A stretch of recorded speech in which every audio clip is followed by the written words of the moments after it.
ரொம்ப நீட்டான film, very slick film. நான் எதிர்பார்க்கல அவங்க கூப்பிடும்போது இந்த டைட்டில் பார்த்து ஒரு கோர்ட் ட்ராமா, கோபி எனக்கு ஒரு நட்பு முடிஞ்சிருமோ அப்படின்ற ஒரு டவுட்டோட தான் போனேன். நான் கோபிக்காக போனேன், இவ்வளவு தியாகம் பண்ணதே இல்லை நான் லைஃப்ல யாருக்குமே.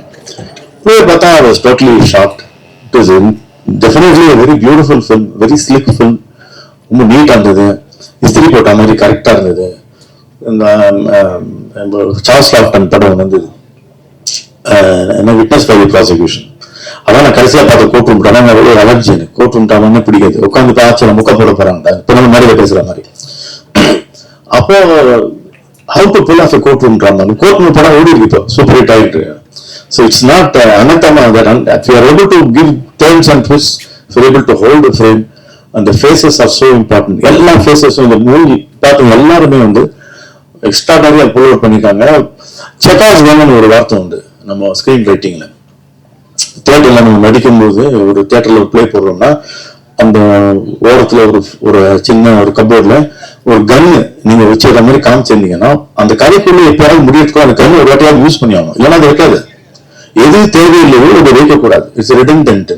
ஸோ அதனால ஃபிளாப்ஸ்ன்னு சொல்லுவாங்க. இங்கெல்லாம் வந்து குண்டா வீக்கமா இருக்கிறதெல்லாம் ட்ரிம் பண்ணி ப்ரீ ரிட்டன் ஸ்கிரிப்ட்ல வந்து என்ன டயலாக் படத்துல சொன்னாலும் எந்த ஷாட் இருந்தாலும் டைரக்டா பிளாட் அஃபெக்ட் பண்ணக்கூடிய ஒரு கதை தெரிவிக்கிறது வடிவமைத்த Krishna Shankar. Congratulated last time you are not in down. அந்த ஸ்லீக்னஸ் இருக்கு பாருங்க செக்காஸ். எது தேவையோ அது மட்டும்தான் நம்ம எழுதுவது எடுப்பதுன்றது அது வந்து ஒரு அதீதமான ஒரு செயல். நல்லாவே எடுத்துருவோம். நான் சொன்னேன் லெனின் ஒரு வாட்டி ஷார்ட் ஃபிலிம் எடுக்க ஆரம்பிச்சு முதல்ல அவர் தான் இல்ல எல்லா படமும் டைரக்ட் பண்ண எடிட் பண்ணலாம். ஷார்ட் ஃபிலிம் தான் 5 படம் இருப்பாங்க, ஷார்ட்டா ஒரு படம் தான் மாத்துவாருன்னு. அப்படியே நம்ம 5 படம் எடுத்து வச்சு ஒரு படம் ஆக்குவோம். இன்னும் வேணும் அதை வந்து எடுத்திருக்கீங்கல்ல, அதுக்கு வந்து ஹேட்ஸ் ஆஃப் டு யூ இல்லையா. ஹேட்ஸ் போடுங்க பார்த்தா இல்லையா. அது வந்து that is something which I wanted to congratulate you on that. It's very difficult. நம்ம என்ன வேணுமோ அது வந்து எடுத்தா போறோம் அப்படிங்கிற அந்த திருப்தியோடு எடுக்கிறதுங்கிறது ரொம்ப டஃப். அப்புறம் பேர் எடுத்து கொடுத்தாங்க ஹீரோன்னு. ஃபார் எக்ஸாம்பிள் இந்த ஃபேஸஸ் நம்பி தான் இந்த படம். பெர்க்மன் படம்லாம் பாத்தீங்கன்னா அவ்வளோ டைட் க்ளோஸ் அப்ஸ் இருக்கும் ஃபேஸஸ் எல்லாம். ஸ்வேன் நிக்விஸ்ட் கேமரா நமக்கும் இந்த அரவிந்த் கிருஷ்ணாவுக்கு ஒரு ரிலேஷன்ஷிப் ஒன்று உண்டு. பிசிசி அவங்க கோச்சிக்க கூடாது, இல்ல ரொம்ப கோச்சிக்க கூடாது. ஸ்வேன் நிக்விஸ்ட் சொன்னாரு, அவர் வந்து வின்டர் லைட்னு ஒரு படம் பெர்க்மன், அது வந்து பியூர்லி வின்டர்ல ஃபுல்லா ஐஸ் கோல்டு இருக்கக்கூடிய அந்த இடத்துல என்ன லைட்டிங் கிடைக்கும், வாங்க மூடி இருக்கு. அப்ப இந்த ஸ்குவாலி வெதர்ல எப்பவுமே வின்டர் லைட்னு படம் பேரு. அப்போ இந்த வீட்டுக்குள்ள இன்டீரியர்ல அந்த கிளாஸ் பெயிண்ட்ல வர்மேர் பெயிண்டிங் மாதிரி வரக்கூடிய லைட்டு மூஞ்சில பாதிப்படும் பாதிப்படாது. அப்ப ஸ்வேனிக்கு சொன்னாரு, Eskimos are the only people who know 17 shades of white. எனக்கு வெள்ளை தேர்வு பார்த்தா அது 17 ஷேடு பார்க்கக்கூடிய தகுதி பெற்றவங்க எஸ்கிமோ அப்படின்னாரு. அதே மாதிரி பிசி ஸ்கூல்ல வந்த Aravind Krishna cable of 170 shades of டார்க்னு ஒரு ஜோக் ஒன்று வச்சு பிசி இன்னும் புரியல, பிசி ரிப்போர்ட் கொடுத்துருவாங்க. ஒரு முன்னாடி மலேசியாவில் இஸ்டா அவார்ட்ஸ் ஹோஸ்ட் பண்ணிட்டு இருக்கேன். இப்போ மணிரத்னம் ஷூட்டிங் நடக்குது, பிசி கேமரா. நார்மலாக நம்ம ஷூட்டிங் நடக்கும்போது சித்ரா தெரியும், சாதாரண lights on, start camera, action அப்படிம்போம். பிசி மணிரத்னம் படம் மாத்திரம் lights off, start camera, action அப்படிம்போம். ஒரு வாட்டி சொன்னா ஸ்டார்ட் போயிட்டு இருக்கு, lights off, start sound, start camera, action வந்து பிசி திடீர்னு கட் அப்படிங்கிறாப்புல. ஒரே ஒரு கேண்டில் இருந்தது அப்படி அணைச்சிட்டு ஸ்டார்ட் கேமரா இது சொன்னா கோவம் வரும். அந்த மாதிரி இருட்டெல்லாம் எப்படி பார்க்க முடியும்னா வந்து calibration so many shades of darkness. அதுல நேச்சுரல் லைட்ல இந்த படம் எடுத்துருக்கு. அது சொல்ல வந்து நான் லைட்ஸ் ஃபுல்லா எவ்வளவு லைட்ஸ் யூஸ் பண்ண தெரியும், பண்ணக்கூடாது, வெறும் காஸ்ட் பண்ணு தெரியும். அரவிந்த் கிருஷ்ணாக்கு நேச்சுரல் லைட் கொடுத்தீங்கன்னா ரொம்ப டஃப் இருக்கு. He is used to so much lights, but his spirit of so well, guy தேர்ந்தவங்க. He is a veteran now, by now, and he has done it so beautifully well. Faces தான் ரொம்ப important. வரையோட face என்ன, ஹாசினியோட face என்ன, அந்த ஃபேஸஸை concentrate பண்ணும்போது சுத்தி ஹரின் அது அந்த character மைண்ட்ல போய் நிற்குது. இந்த படத்தை பற்றிய செய்திகளை உலகம் பூராவும் கொண்டு சேர்க்க இருக்கின்ற அன்பிற்குரிய பத்திரிகை நண்பர்களுக்கு என்னுடைய இனிய கால இணக்கத்தை பதிவு செய்ய விரும்புகிறேன். நண்பர் பிரகாஷ் மோகன்தாஸுக்கு நன்றி. என்னுடைய நண்பரான கோபிகிருஷ்ணனை தயாரிப்பாளர் ஆக்கியதற்கு. இந்த விழாவுக்கு நான் வந்ததுக்கு மிக முக்கியமான காரணம் கோபி மோகன்தாஸ் மட்டும்தான். அவர்கிட்ட 2 சிறப்புல சொல்ல நினைக்கிறேன். நட்புக்கு இலக்கணம் அப்படின்னா தாராளமாக கோபியை சொல்லலாம். இன்றைக்கு இந்த திரைப்படத்திலே இவ்வளவு மிகப்பெரிய நட்சத்திரங்கள்லாம் இணைந்திருக்கிறார் அப்படின்னு சொன்னார் இல்லையா. நான் கூப்பிட்ட உடனே எல்லாரும் உடனடியாக அமெரிக்காவுக்கு வந்து நடிச்சு கொடுத்தாங்க. அதுக்கு காரணம் அவருடைய நட்பு வலை. அது மிகப்பெரியது. அதை ஒரு சிறு பகுதியை தான் இந்த படத்துல அவர் பயன்படுத்தியிருக்கிறார் அப்படின்னு சொல்லுவேன். அதே மாதிரி அவர்கிட்ட இன்னொரு திறமை என்னன்னா இந்த அட்மினிஸ்ட்ரேட்டிவ் கெப்பாசிட்டி. அவர்கிட்ட ஒரு பொறுப்பை ஒப்படைச்சிட்டீங்கன்னா அது அவரு அதுக்கப்புறம் நீங்க நிம்மதியா போகணும். அவர் தூங்க மாட்டார்.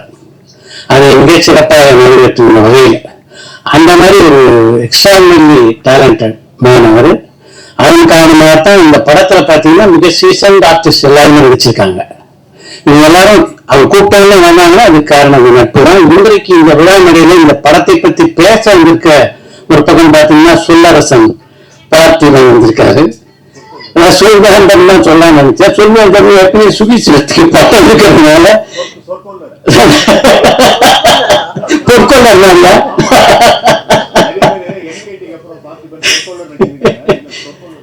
அது மாதிரி இந்த படத்தை எடுத்திருக்க நட்சத்திரங்களை பத்தி சொல்லவே ஆகணும். சுகாசினி எல்லாம் எப்படிப்பட்ட ஒரு சீனியர் ஆர்டிஸ்ட், எப்படிப்பட்ட பெர்ஃபார்மர் அப்படின்னு எல்லாருக்கும் நல்லா தெரியும். அதை ரொம்ப அழகா சொன்னார்.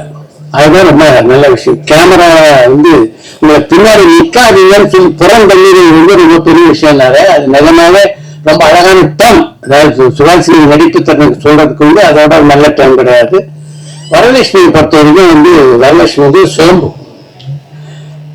இன்றைக்கு வரலட்சுமி தமிழ் சினிமா தெலுங்கு படங்களும் முக்கியமா எடுத்திருக்காங்க. அதுக்கு முக்கியமான காரணம் அவங்களுடைய உழைப்பு. இது பெரிய விஷயம். நைட்டு படுத்தும் போது நிம்மதியா கர்வத்தோட படுத்து தூங்க வரலட்சுமி. அந்த அளவுக்கு ஒரு கிரேட் பெர்ஃபார்மரா இன்னைக்கு இருக்காங்க. சூஸ் பண்ணி கதாபாத்திரம் நடிக்கிறாங்க. இந்த படத்துல நடிச்சு எல்லாரும் ஏதாவது இந்த படத்துடைய கதாநாயகனும் தயாரிப்பாளர் பார்த்தீங்கன்னா அவர் சொன்ன மாதிரி எனக்கு அவ்வளவு லேட்டா தான் தெரியும். அவரு தான் தயாரிப்பாளர். ரொம்ப நல்லா நடிச்சிருக்காரு. இந்த படத்தை இயக்கி இருக்கின்ற கிருஷ்ணசங்கரை பத்தி சொல்லணும். 2 விஷயம் சொல்ல நினைக்கிறேன். என்னன்னா அவர் ஒரு தியேட்டர் ஆர்டிஸ்ட். ஒரு தியேட்டர் ஆர்டிஸ்ட் இப்படி ஒரு படத்தை பண்ண முடியுமா நிஜமாவே பிரமிப்பா இருக்கு.